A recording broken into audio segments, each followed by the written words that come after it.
Prabhu Nityanand Shri Advaita Gadadhar श्रीवासादि Gaur भक्तवृंदा।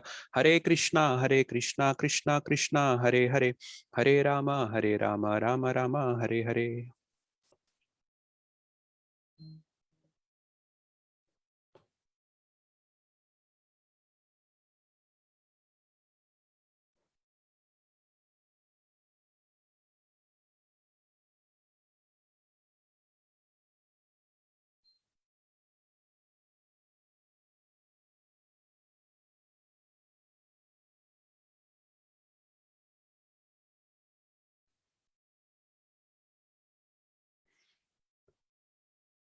Hare Krishna. So, I think last time we completed 6th chapter, and today we are going to start with chapter 7. So, it's a very important chapter, the Bhagavad Gita, especially the first verse. So, let me share my screen. Are you all able to see my screen? Yes, Prabhuji. Okay, let's recite this verse. You can repeat after me. Shri Bhagwan Uvacha Shri Bhagavan Uvacha Maya Sakta Manah Partha Maya Shaktamana Partha Yogam Yunjanmadashrayah Yogam Yunjanmadashrayah Asamshayam Samagram Mam Ashamshayam Samagram Mam Yatha Gyasasi Tatshunu. Yata Gyashasi Tatshinu. Shri Bhagwan Uvacha Shri Bhagavan Uvacha Maya Sakta Manah Partha Maya Shaktamana Partha Yogam Yunjanmadashrayah Yogam Yunjanmadashrayah Asamshayam Samagram Mam Ashamshayam Samagram Mam Yatha Gyasasi Tatshunu. Yata Gyashasi Tatshinu. Shri Bhagwan Uvacha Shri Bhagavan Uvacha Maya Sakta Manah Partha Maya Shaktamana Partha Yogam Yunjanmadashrayah Yogam Yunjanmadashrayah Asamshayam Samagram Mam Ashamshayam Samagram Mam Yatha Gyasasi Tatshunu. Yatha Gyashasi Tatshinu. Anyone else would like to recite? Shri Bhagavan Uvacha Shri Bhagwan Uvacha Maya Shakta Manah Partha Maya Sakta Manah Partha Yogam Yunjan Madashrayah Yogam Yunjanmadashrayah Ashamshayam Samagram Mam Asamshayam Samagram Mam Yatha Gyashasi Tatshrinu. Yatha Gyasasi Tatshunu. Shri Bhagavan Uvacha Shri Bhagwan Uvacha Maya Shaktamana Partha Maya Sakta Manah Partha Yogam Yunjanmadashrayah Yogam Yunjanmadashrayah Ashamshayam Samagram Mam Asamshayam Samagram Mam Yatha Gyashasi Tatshinu. Yatha Gyasasi Tatshunu. Anyone else? Okay, if not, let's recite the synonyms. Shri Bhagwan Uvacha. Shri Shri Bhagavan Bhagavan Uvacha. Uvacha The Supreme Lord said, The Supreme Lord said, Mai, Mai, to me, to me, Asakta Manah, Ashaktamana, mind attached, mind Mind attached, attached Partha, Partha, Partha O son of Pritha, O son of Pritha, Yogam, Yogam, self-realization, self-realization, Yunjan, Yunjan, Yunjan practicing, practicing, Madashraya, Madashrayah, in consciousness of me, Krishna consciousness, in consciousness of me, Krishna consciousness, Asamshayam, Ashamshayam, Ashamshayam without doubt, without without doubt, doubt Samagram, Samagram, Samagram completely, completely, Mam, Mam, me, me, Yatha, Yatha, Yatha how, how, Gyasyasi, Gyashyasi, Gyashyasi you can know, you can know, Tat, Tat, that, that, Shrinu, Shrinu, Shrinu try to hear. try to hear. Translation and purport by His Divine Grace A.C. Bhaktivedanta Swami Srila Prabhupada. The Supreme Personality of Godhead said, now hear, O son of Pritha, how by practicing yoga in full consciousness of me, with mind attached to me, you can know me in full, free from doubt. Purport. In this 7th chapter of Bhagavad Gita, the nature of Krishna consciousness is fully described. Krishna is full in all opulences, and how he manifests such opulences is described herein. Also, 4 kinds of fortunate people who become attached to Krishna and 4 kinds of unfortunate people who never take to Krishna are described in this chapter. In the first 6 chapters of the Bhagavad Gita, the living entity has been described as non-material spirit soul capable of elevating himself to self-realization by different types of yogas. At the end of the 6th chapter, it has been clearly stated that the steady concentration of the mind upon Krishna, or in other words, Krishna consciousness, is the highest form of all yoga. By concentrating one's mind upon Krishna, one is able to know the absolute truth completely, but not otherwise. Impersonal Brahma Jyoti or localized Paramatma realization is not perfect knowledge of the absolute truth because it is partial. Full and scientific knowledge is Krishna, and everything is revealed to the person in Krishna consciousness. In complete Krishna consciousness, one knows that Krishna is ultimate knowledge beyond any doubts. Different types of yoga are only stepping stones on the path of Krishna consciousness. One who takes directly to Krishna consciousness automatically knows about Brahma Jyoti and Paramatma in full. By practice of Krishna consciousness yoga, one can know everything in full, namely the absolute truth, the living entities, the material nature, and their manifestations with paraphernalia. One should therefore begin yoga practice as described in the last verse of the 6th chapter.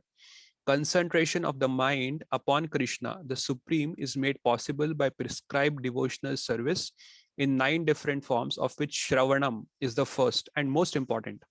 The Lord therefore says to Arjuna, Tat Shrunu, or hear from me. No one can be a greater authority than Krishna, and therefore by hearing from him, one receives the greatest opportunity to become a perfectly Krishna conscious person. One has therefore to learn from Krishna directly or from a pure devotee of Krishna, and not from a non-devotee upstart puffed up with academic education.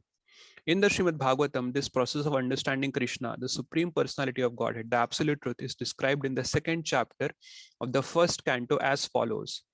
Shrinvatam swakatha Krishna punya shravan kirtanaha hridiyantah astho yah abhadrani vidhnoti surat satam nashta prayusha abhadreshu nityam bhagavad sevaya bhagavate uttama shloke bhaktir bhavati naishtiki tada rajas tamo bhavaha kama lobhadayaschaye चेता एतर अनाविद्धाम स्थितम सत्वे प्रसीदति एवं प्रसन्न मनसो भगवत भक्ति योगतः भगवत तत्व विज्ञान मुक्त संगस्य जायते भीदयते हृदय ग्रंथिश छिद्यन्ते सर्व संशयः क्षीयन्ते चास्य कर्माणि दृष्टा एवात्मनीश्वरे.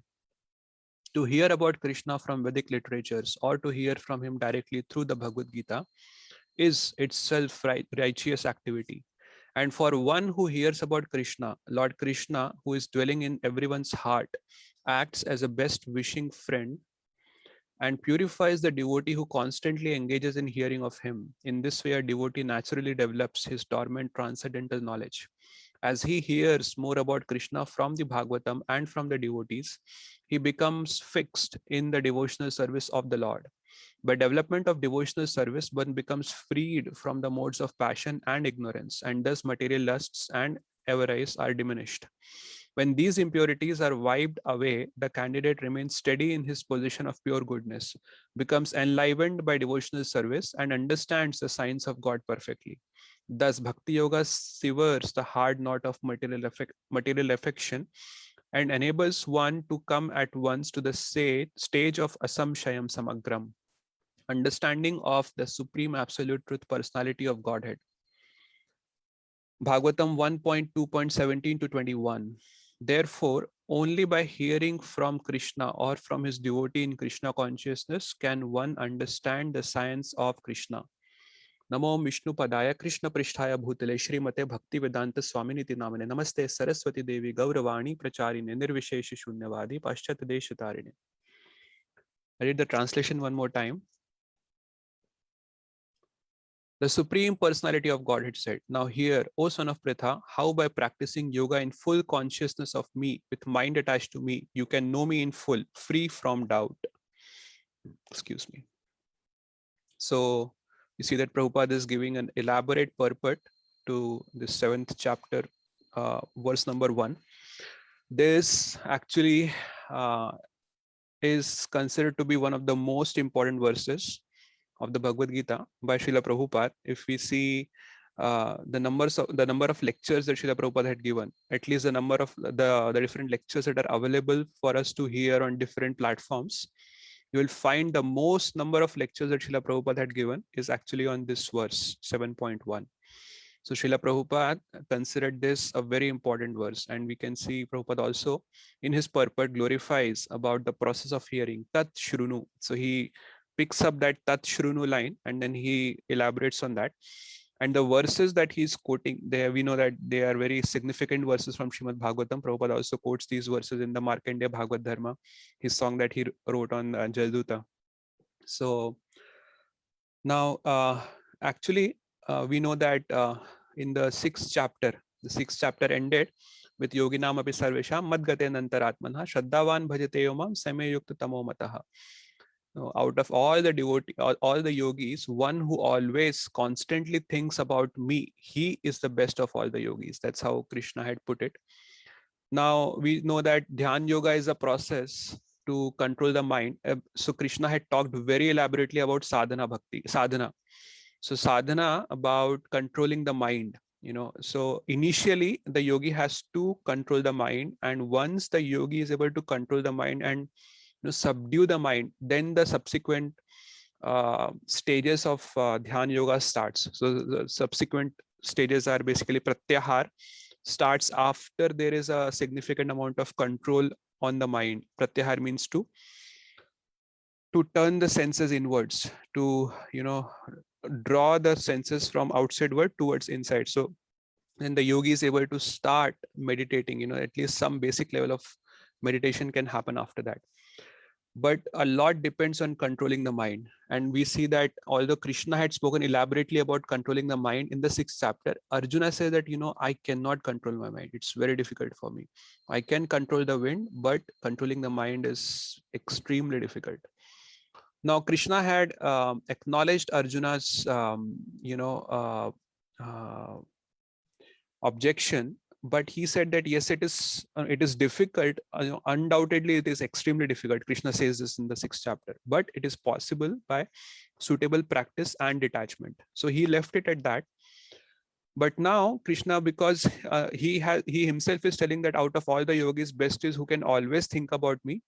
Now Krishna is giving an alternative path, how to fix the mind on Krishna. So that is what. So that is a discussion that starts in the 7th chapter. The 7th chapter is like a turning point in the Bhagavad Gita. We see that from the 7th chapter.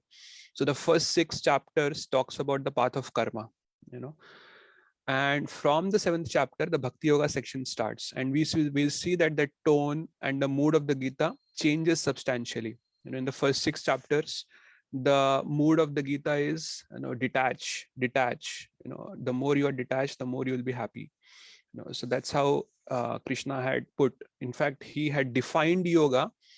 If you remember, in the 2nd or 3rd chapter, there is a word yoginaha karma kurvanti sangam tyaktva atma shuddhaye. That is how he had defined yoga.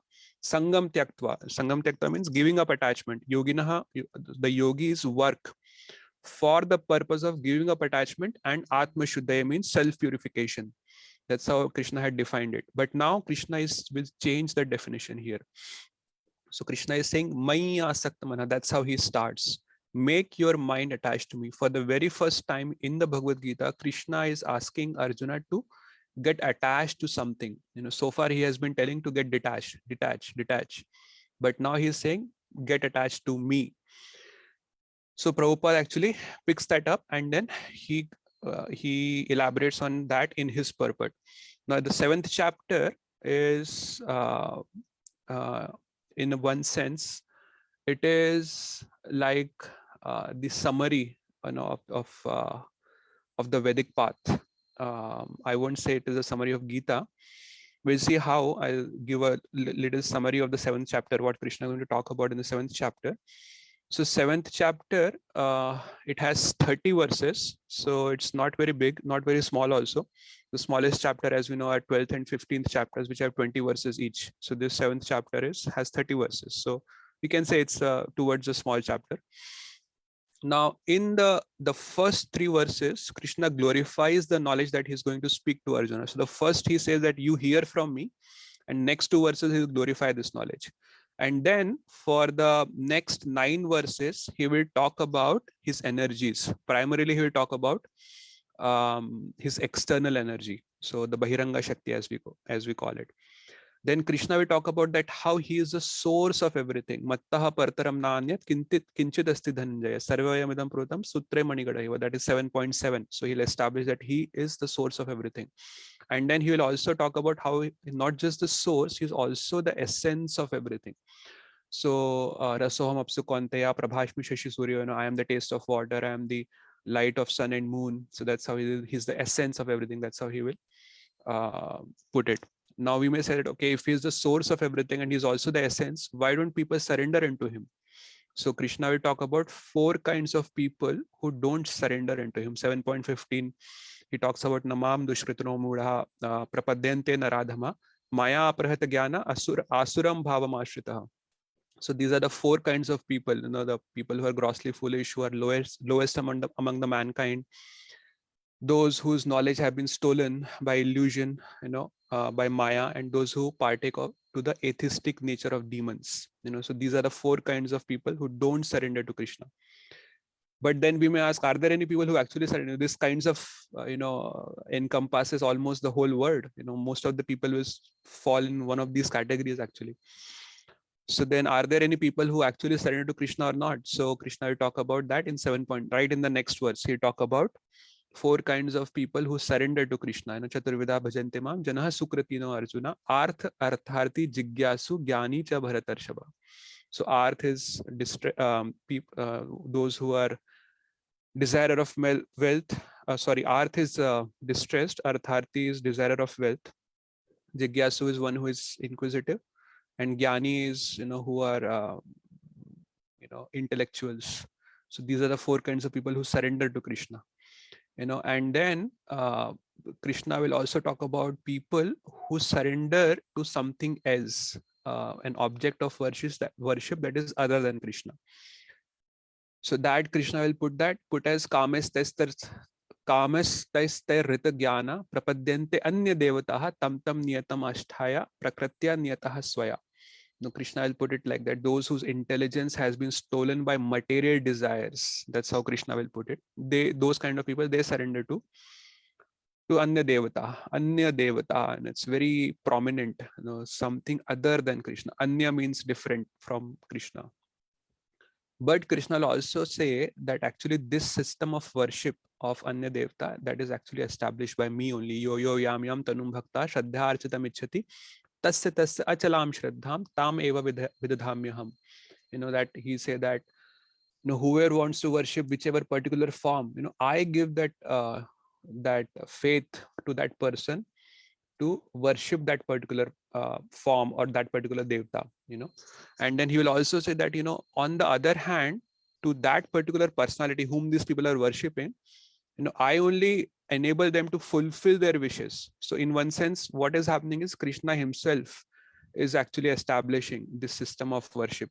So because he understands that not everybody can surrender to Krishna. And then Krishna will talk about those people who consider Krishna as a product of Maya. Vyaktam vyaktim apannam manyate mama buddhaya param bhavam ajananto mavavyayam anuttamam.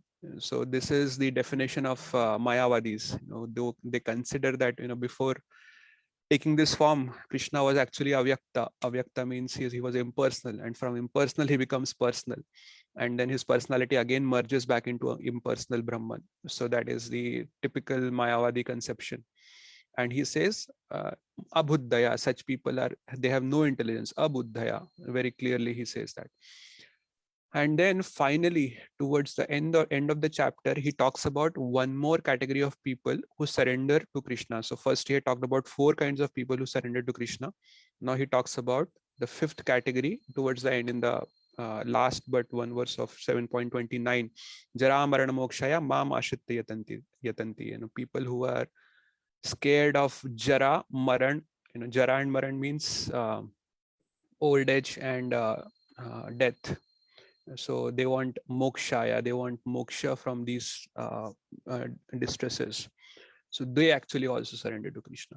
So that's how Krishna will. So this is like a summary of the 7th chapter, and one in that sense, it is like we can say that it is like the summary of the whole Vedic path. It talks about the different kinds of people who don't surrender, people who surrender to something else. Even the impersonalists are being talked about.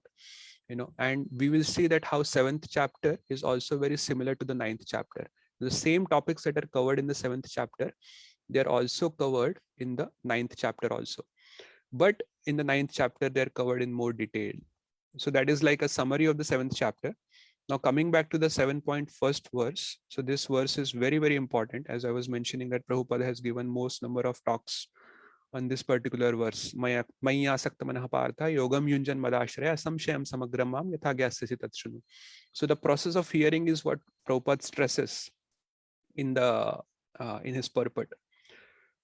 So this hearing is kind of hearing as a limb of devotional service. This is introduced by Krishna for the very first time in the Gita. It's not, and then Krishna will again talk about this in the 13th chapter, if I'm not wrong. There he talks about Shruti Parayanaha. Anyeta Anyam Agyanantaha, something like there's a verse. Mrityum Shruti Parayana. That's how in one of the verses in the 13th chapter, Krishna puts it like that. People, they become devotees of hearing. Parayana, Vishnu Parayana means devotees of Lord Vishnu. Shruti Parayana means devotees of hearing. By the process of hearing, they transcend the path of birth and death. That's how Krishna will put in the 13th chapter. There, although 13th chapter is a hardcore jnana section, of the Bhagavad Gita, that is the most, prominent chapter for the Jnanis, the 13th chapter. But even there, Krishna actually glorifies bhakti. In the 16th chapter, Krishna talks about a different concept. Asha pashatar baddha kama krodha parayanaha. So he says that actually the demoniac people in this world, they are bound with a network of desires, and kama krodha parayana, they are devotees of kama and krodha. Kama is lust and krodha is anger. So people are actually in this world, people are devotees of kama and krodha, of lust and anger. But by becoming Shruti Parayana, by becoming devotees of hearing, people can actually become Vishnu Parayana. So that is the kind of same theme that Krishna is talking about in verse 7.1. Now I'm missing the name of Maharaj. He is one of the sannyasis in ISKCON. He gives a very interesting twist to this verse. So what he does is he deconstructs this 7.1, every single word, and he goes backwards in this. I'm trying to remember his name.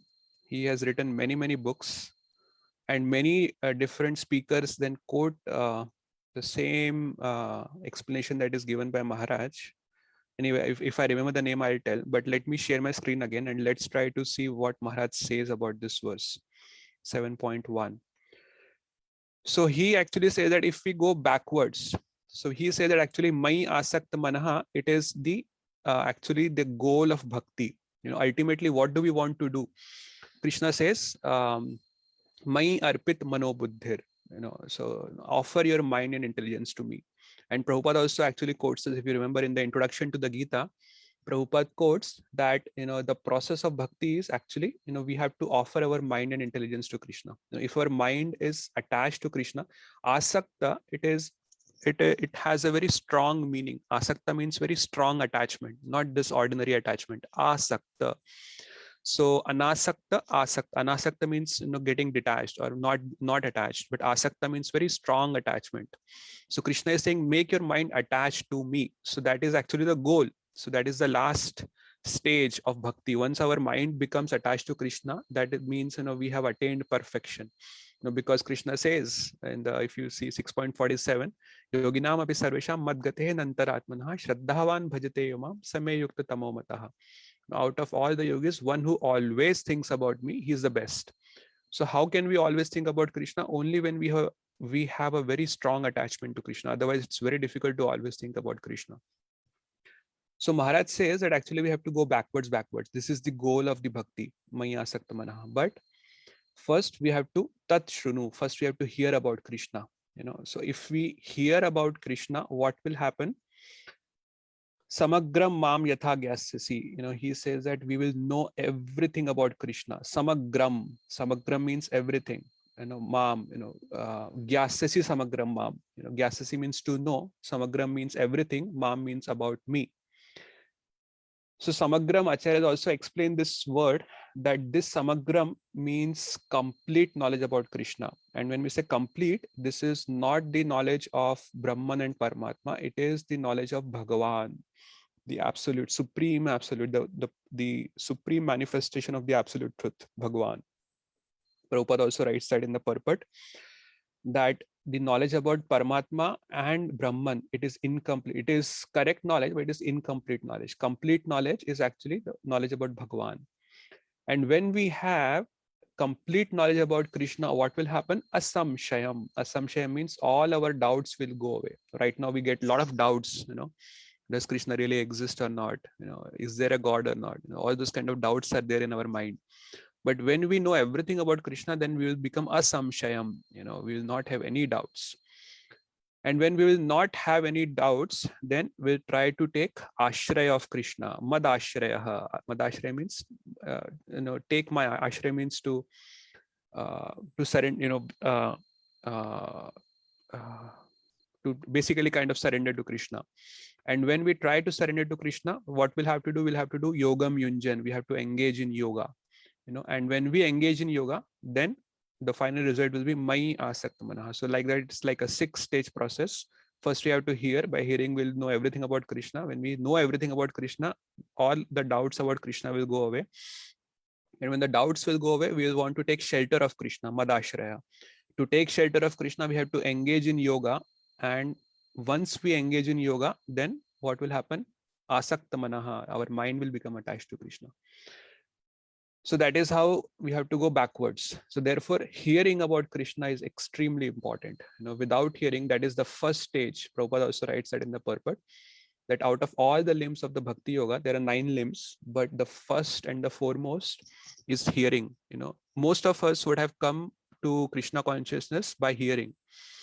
So at least that was the case for me. I started attending Bhagavad Gita classes at my work location, and that was like an eye-opener for me when I started hearing Bhagavad Gita for the first time. I thought, wow, this is what I was looking for, and the kind of knowledge that is there in the Bhagavad Gita, no other scripture can give that knowledge. So Bhagavad Gita gives the complete identity of God. And when we get this knowledge, we'll see that how in the next few verses, Krishna will glorify this knowledge that he's going to give to Arjuna. Actually, the first verse that caught my attention in the Bhagavad Gita, which was like a turning point for me, was 7 points, and right in this 7th chapter, 7.7. Mattah partaram nanyat kinchit asti dhananjaya sarve vayamidam prutam sutre manigana iva. Krishna is that invisible force that is holding everything together. So hearing about Krishna is extremely important, and the process of bhakti starts from hearing, and the process of bhakti ends, or I won't say end, but the goal of the process of bhakti is to make our mind attached to Krishna. So, but that will happen only when we start hearing about Krishna. So let me take a pause and see if there are any questions or comments or corrections about what I said about this verse before we move on to the next verse.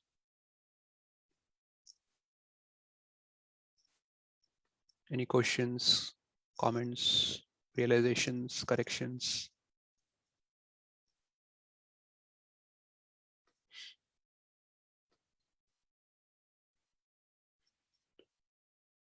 Okay, if not, I just want to mention one more thing. There is a similar thing that is mentioned in the 10th chapter. Etam vibhutim yogam cha mama yo veti tatvatah so vikalpena yogena yujyate natra sanchaya. Now, one who is, Krishna says this in that in 10.7. So 10.8 is the Chatur Shloki, starts from 10.8 to 10.11. But right before Chatur Shloki starts, 10.7, he says that actually one who is fully convinced of my opulence, so vikalpe na yogena yujjate natra sanchaya. He doesn't have any other alternative left. No alternative left. So very significant statement that Krishna makes in the Bhagavad Gita, that one who is factually convinced of my opulence, he doesn't have any other alternative other than to worship me. He wholeheartedly engages in my devotional service, in unalloyed devotional service. So, but again, that how do we become convinced of the opulence of Krishna? It starts by hearing about Krishna. Unless we hear, we won't be able to know the glories of Krishna. We'll not be able to know the opulences of Krishna, and we won't be able to get convinced. So that is the first stage. So if there are no questions or comments or corrections, let me move on to the next verse.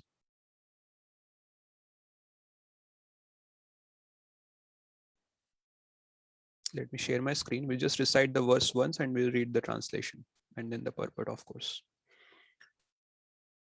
You can repeat after me. Jnanam te hamsa vijnanam. Jnanam te hamsa vijnanam. Idam vakshyami asheshataha. Idam vakshyami asheshatah. Yagyatva neha bhuyonyach. Yagyatva neha bhuyonyaj. Gyatvayam avashishyate.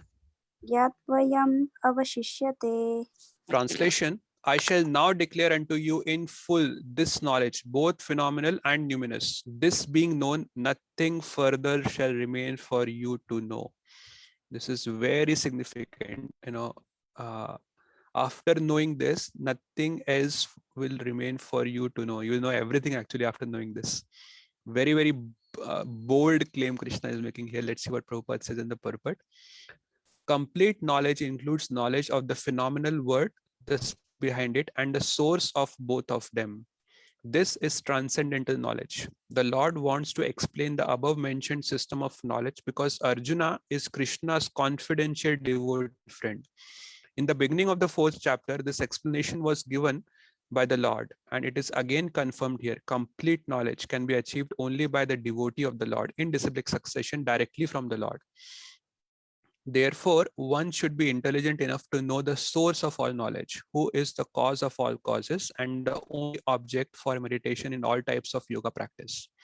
When the cause of all causes becomes known, then everything knowable becomes known and nothing remains unknown. The Vedas, Mundaka Upanishad 1.1.3 say, Kasmin o bhagavo vigyate sarvam idam vigyatam bhavatiti. I don't know what is the meaning of this. But again, here Krishna is making a very, very bold claim. Jnanam teham savigyanam idam vakshyami asheshitaha yagyatva neha bhuyonyach gyatvayam avashishyatya. Now I shall now declare unto you in full this knowledge, both phenomenal and numinous. This being known, nothing further shall remain for you to know. Now this jnanam and vigyanam is actually translated by Srila Prabhupada as phenomenal and numinous. Now, at one level, this could mean phenomenal, could mean matter, and numinous means the spirit behind the matter. As Srila Prabhupada says, spirit. And actually, what drives the matter is spirit. If there is no spirit, if there is no soul in the body cannot function. The body is made up of matter, but what drives the body is actually the soul within the body. So it may mean phenomenal and numinous may mean matter and spirit. There is a very often there is a debate about who is God, who is that absolute truth. So everybody has their own version. So Bhagavad Gita says Krishna is God. Christians say that, okay, my God is the only God and your God is actually not God. And the same claim is made by the Muslims and the Jews also, that our God is the only God. Your God is actually not God. It's a false God. So this debate will continue forever. We don't know if that debate will ever end. But one thing for sure is, we can understand that there is an absolute truth And what are the characteristics of the absolute truth? At the very least, we can say that, whatever we can observe in this material world, at least that will be present in the absolute truth also. So in this material world, we see matter and we see spirit. We see there's so many different varieties of matters are available, and spirit, in the sense we can see the consciousness is present. There are people who are conscious, there are animals who are conscious, there are plants who are conscious. So consciousness and matter, these are two distinct entities, or two distinct objects that are present, not objects in a sense that we can perceive, but at least matter can be perceived directly. Consciousness, we have to really understand that there is consciousness. So these two things has to be present in the absolute truth. So that also can mean phenomenal and numinous. Now, Bhaktivinoda, not Bhaktivinoda Thakur, but Vishwanath Chakravarti Thakur, he gives a twist to this phenomenal and numinous. He says actually that Jnana means the Aishwarya Jnana of Krishna. The knowledge about the greatness of Krishna, that how Krishna is the source of everything, how Krishna is the controller of everything. And he says Vijnana means the Madhurya Gyan, the knowledge about the sweetness of God. So that, he says, is Gyan and Vijnan. So what happens with Aishwarya Gyan is, once we know how great God is, we generally people say God is great, but how great God is, nobody can define how great God is. So that greatness will be described here in the 7th chapter. So Krishna will describe that he is the source of everything and he's also the essence of everything. We'll see those verses when we come there. So what happens by knowing the greatness of God is, it invokes submission, it invokes awe and reverence. Now we think that, okay, if the God is so great, let me submit to this God, let me surrender to this God. This God, actually, because he's so great, he is actually the object of my worship. He could be the object of my surrender.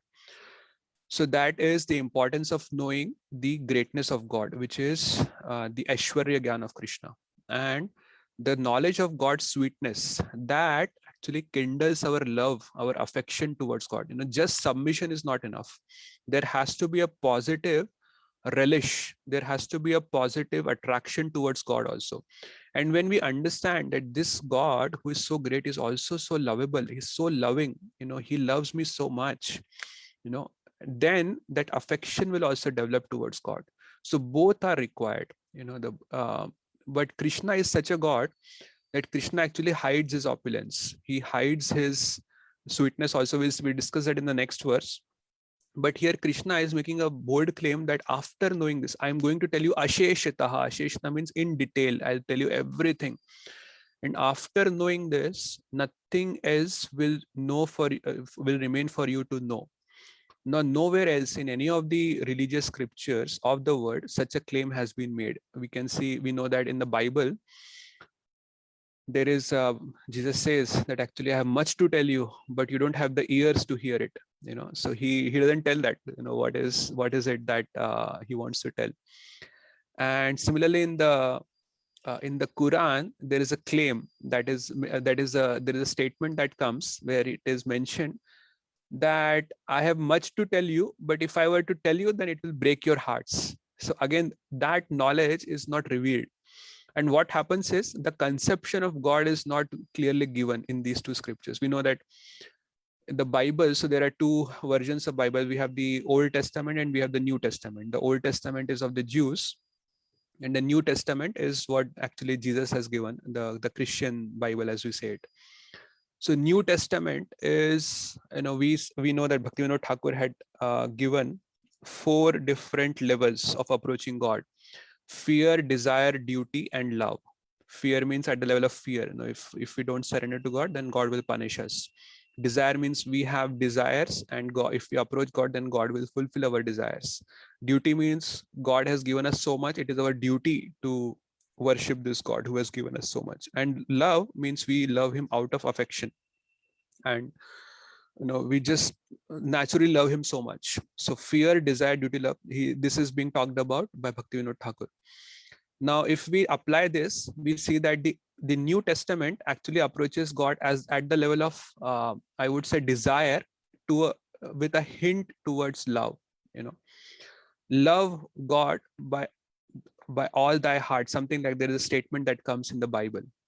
And the Old Testament, it is at the level of, mostly at the level of fear. If you don't, people who don't listen to God, who do not obey God, God is there to punish them. We see that God actually describes a whole city, just because the people have disobeyed God over there. We can say, what kind of God is this? He's just randomly killing the whole city. It's like Hiroshima and Nagasaki bombing. So that is what exactly is meant. But the knowledge about God is kind of absent. And similarly in Quran, we see that now Prophet Muhammad is actually known to have been given, he actually had given the Quran. So we know that the first 40 years of his life, he was just like a normal, ordinary person. But once he was visiting a cave, he was roaming in a secluded area, there was a cave, and he goes over there, and then there is a very strange feeling grips him. And there is this messenger of God, Gabriel, who comes over there, and then Gabriel actually starts talking to Muhammad, and he says, "You write." And Muhammad says that actually, I can't. No, Muhammad is illiterate. He doesn't know how to write. He said, "I can't write." You write. So he actually forces him. He very strongly says, "Right." And then it is described that he goes in some kind of a mystical trance, and then he speaks few words, some things, and then so over the period of next 25 years, he'll keep going into trance, and then he'll keep speaking things, and those things that he had spoken in a mystical trance, that will be come to know as revelation from God, which God has made through Prophet Muhammad. Now at times it also is mentioned that at times he would go in trance, he'll speak certain things, and then once he'll come back, he say, cancel it, it was not from God, it was from devil, so don't listen to that, cancel that. So those kind of things also are mentioned over there. But the point is, a systematic discussion about philosophy, where we see that in the Bhagavad Gita, there is a discussion that is happening. Arjuna is asking to Krishna, and Krishna is responding to Arjuna's questions. So that kind of discussion is not to be found either in Quran or in Bible or in any other scripture of the world. So Bhagavad Gita is in that sense a very unique scripture. It talks about choices and consequences. So Krishna talks about these are the choices, these are options you have. If you make this choice, this will be the consequence. If you make this choice, this will be the consequence. Now you decide what you want to do. That's how Krishna will put it at the end of the Bhagavad Gita. You decide what you want. Deliberate on this fully, and then you decide what you want to do. But in the other scriptures, we see that like Bible is a book of commandments. There are 10 commandments that are mentioned in the Bible, prominently. So Bhagavad Gita is not like that. It's not, there is no commandments that are mentioned in the Bhagavad Gita, but Krishna does talk about different worldviews and what is the consequence of each of the worldviews. But he doesn't say that if you don't do this, that I'm going to put you in hell forever and I'll burn you there in in the fires of the hell. So this in one sense is a very broad claim that nothing else will remain for you to know after knowing this. So I just want to mention one thing about what Srila Prabhupada says here in the purport.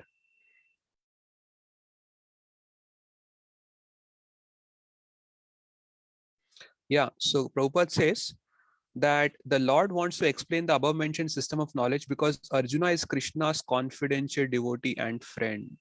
So this is very important. Bhakto si me sakha cheti rahasyam hi etaduttamam.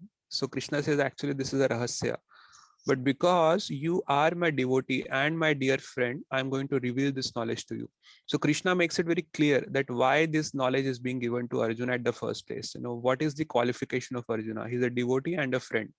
And Prabhupada also says that, the qualification to understand, Gita is available to be read, at different places. You can find it. Even Prabhupada's Gita is available on vedabase.com. You can go and read it. But you won't be able to understand this Gita unless you become a devotee of Krishna.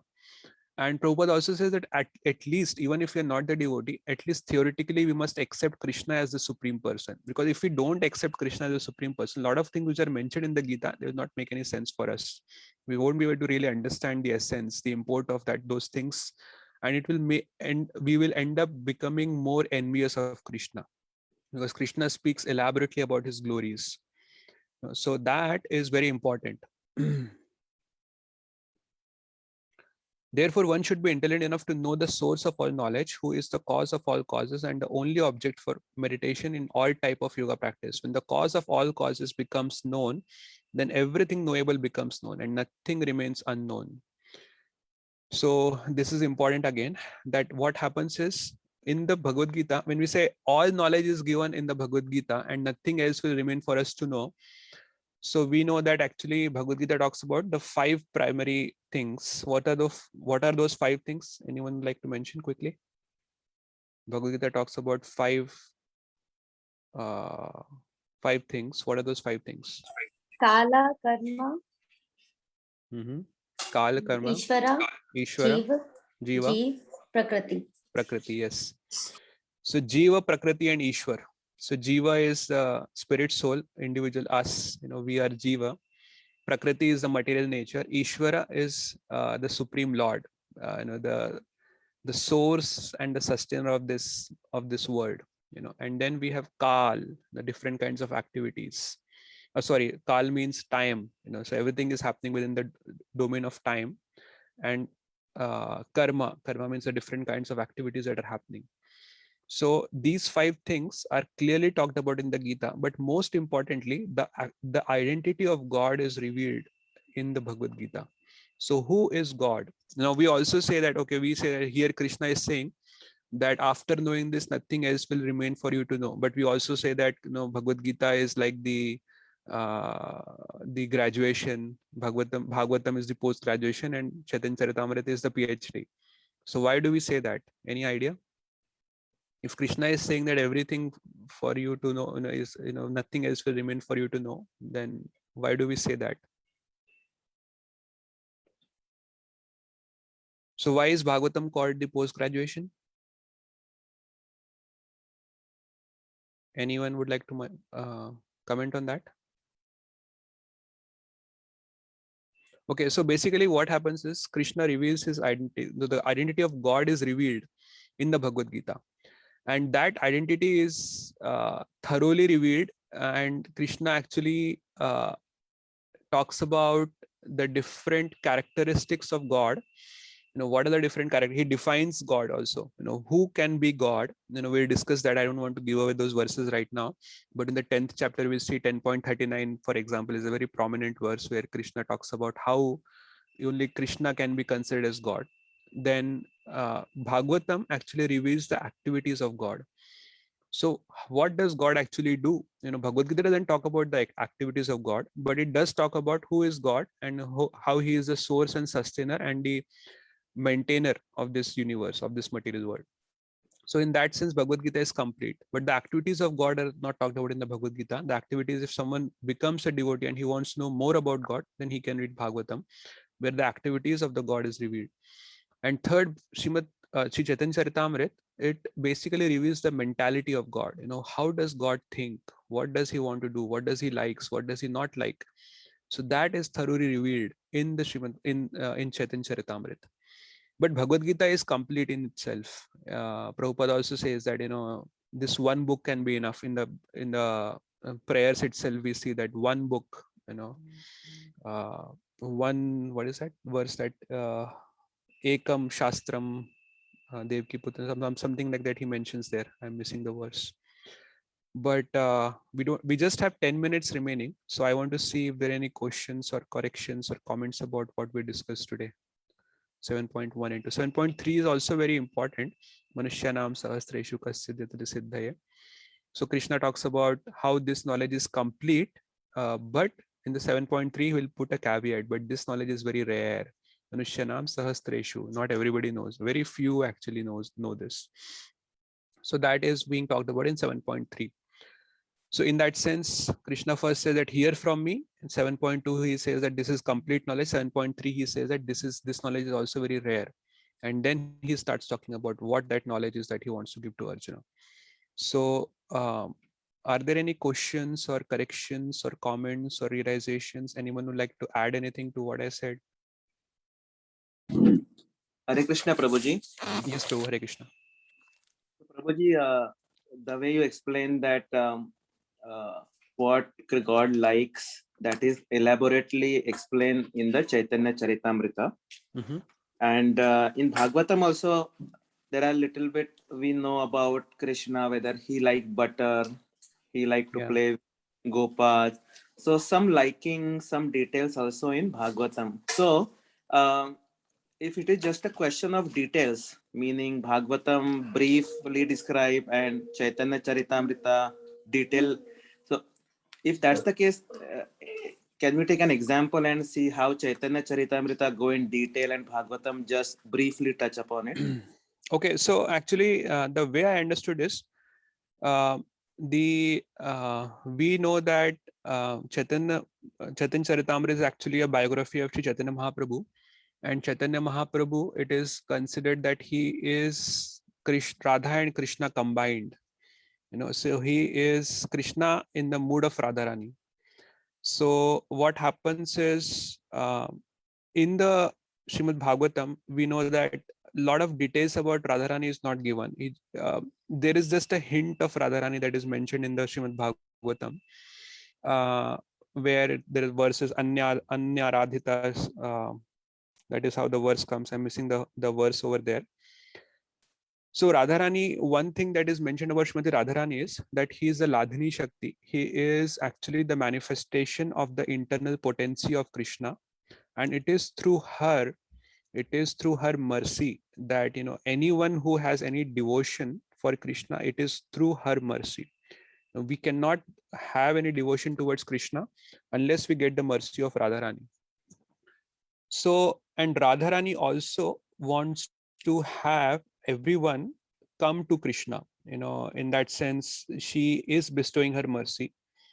So, but that is not very clearly talked about in the Srimad Bhagavatam. And we see that mood of Radharani, that, everybody should attain devotion to Krishna, that is present in Sri Chaitanya Mahaprabhu. Now, at one level, we see then Chaitanya Mahaprabhu, when he leaves Mayapur, he at one level just wants to go and be in Vrindavan and, just not do anything else. He just wants to go in Vrindavan and then relish Krishna's pastimes over there. But because he's also manifesting the mercy of Radharani, he wants more and more souls to actually come to Krishna. And that's why we see that Chaitanya Mahaprabhu travels, and then he actually preaches about Krishna's glories. And then he also initiates, and then he makes sure that there are other people who are preaching about Krishna's glory, so that more and more souls can come to Krishna. They can render service to Krishna. So one of the key characteristics of Radharani is she is happy to do Krishna's service, but she becomes more happy, she feels more complete when other people also come forward and serve Krishna.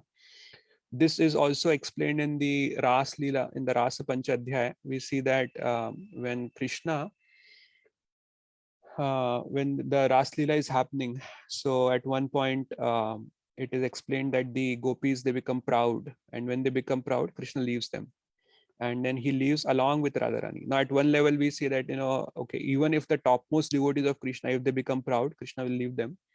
But Acharyas explain that the gopis, they understood that, out of all the gopis, Radharani is special. And if Krishna is with all of us, the glories of Radharani will not be established. So they act as if they're proud. And when they act as if they're proud, because they want to establish Radharani's glories, Krishna actually leaves them. He takes Radharani along with them. And when Radharani is initially very happy to be with Krishna, but when she realizes that actually the other gopis are not there, then she thinks that, oh, where are the other gopis? And then she pretends that, I am very tired. Now I cannot go any forward. Please, just wait and let me take a rest. And then Krishna says that, because we are in the forest, I cannot bring a palanquin for you. Let me carry you. But when he says that, it is with anger, and he says that a little sarcastically. And Radharani understands that actually Krishna is angry, and then she looks at her face, but when she tries to look at her, Krishna has disappeared from there. But what Radharani was trying to do is she was trying to slow down Krishna, so that the other gopis can also catch up, so that they can also be happy in Krishna's company. She thought that the other gopis, Krishna is going so fast, we are going so fast that we, we lost them or they lost us.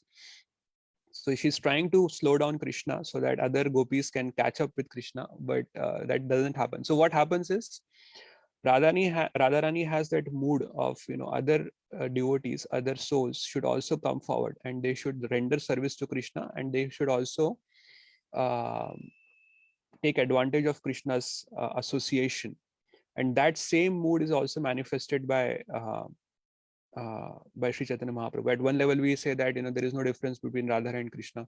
Radha Krishna ek atma dui dedhari anyonyan lila vilas kare. It is Krishna who is manifested as even Radharani, and they are one soul in two bodies, and they have taken these two forms for Leela, for the purpose of Leela. They want to relish pastimes. But Radharani also has that special mood that, and that's because of her mercy, anyone who has any devotion towards Krishna, that actually is a manifestation of Radharani's mercy. So that is not very clearly mentioned in the Srimad Bhagavatam, but that is very clearly, it comes out in Chaitanya Charitamrita. Thank you, Prabhuji. Hare Krishna, Prabhu. Hare Krishna, Prabhuji. Prabhu, may I add one thing quick? Mhm. Yes. So just my realization. So first thing, as you rightly mentioned, that Srimad Bhagavatam doesn't describe about Radharani. It doesn't even mention the name of Radharani. And Sri Chaitanya Charitamrita, we all understand that it's a biography of Lord Chaitanya, but it's more than a biography. Actually, it's less of a biography. It's more of a theology. Like, Yeah. because, for example, if you start the Adi Lila, what do you expect? You expect how Lord Chaitanya was born, what he did his early pastime, but you will not find it in Adi Lila. You will not find anything. Basically, you will find who is Krishna. It establishes the Krishna is the Supreme Lord, and who is Radharani. She's Krishna Kaviraj Goswami describes Radharani as Sharba Lakshmi. He's the head of all the source of all the Lakshmis. So basically, it identifies who Radharani is, or just glorifies Radharani. It also identifies who are the Panchatattas are. So basically, it doesn't talk about any pastime, not any, but very few pastime. So basically, it establishes about Radharani's glorification. No other scripture does that. That's number one. And number two, as you said, Radharani's what Radharani did, her glory, all was in a book only. Nobody was able to experience Radharani's mode completely, let alone have others experience it. So then only Radharani can experience her clear mode, all the Ashtashatik bhavs. And when Krishna came as in the mode of Radharani, he showed how Radharani's love is for Krishna is. And then he also, as you keep reading Madhya Lila and Anta Lila, you will see how Mahaprabhu exhibited the mode of Radharani, Ashtashatik bhav. When he was showing the Ashtashatik bhav, his 6 foot or 8 feet, 7 feet body became like 10 feet. All the trembling, all those things. So all I'm trying to say is nobody was able to, although we had great acharyas, nobody was able to ever think about, imagine about, to experience Radharani's mode that Krishna showed us as Mahaprabhu. Those are the two things I guess was elaborated in Chaitanya Charitamrita. This is why it is considered what is called postgraduate PhD. Yes. Yeah, I think it's a very good point, Prabhu. Thank you for adding that. When you were mentioning that, I was thinking about it. There's this one thing that came to my mind. I think Acharya explained that in the Krishna Lila, when Krishna saw Radharani's love for him, it is mentioned by Acharya that Krishna thought that what is in me that she loves me so much. So one thing about Radharani is that she gives her complete existence to Krishna without expecting anything in return from him. She doesn't even get married to Krishna. She doesn't even can't even use his name, because she's not married to Krishna. But still, we know that she's in the Parakya Ras. So Parakya is in the conjugal relationship with Krishna, but she doesn't expect anything in return. And So Krishna feels so indebted, and he's so surprised. He thinks that what is in me that she loves me so much, and he wants to experience that, what is in actually, what kind of love she has for me. And that's how he manifests himself as Chaitanya Mahaprabhu, where he is Krishna and Radha combined. So he wants to experience himself, that what is that love that she has for me, and what is in me that attracts her so much towards me. So that also is one of the things that is described in Chaitanya Charitamrita.